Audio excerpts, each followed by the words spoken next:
Baka ikaw naman kasi may kasalanan ni madam, kaya pinalayas ka. Nagdala siya ng babae ko yun sa bahay. Ibig sabihin, may pagkukulang ka, kaya nagdala siya ng babae. Kulang. Ilan yung anak namin sila.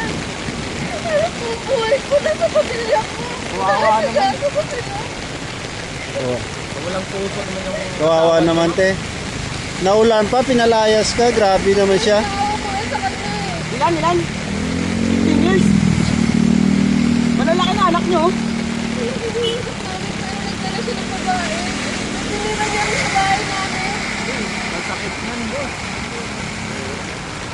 Ako, saan niyang pupunta te? Naawa ko mapupuntahan eh. Bakit ko kayo umalis ate? Dapat di kayo umalis. Dapat pinaglaban mo yung karapatan mo bilang isang asawa, ma'am. Hindi ko na kaya kuya kasi mas mahal daw niya yung babae. Pero kasal kayo, di ba? Oh, Papagod sa'yo yung lahat. papabor sa'yo yun te.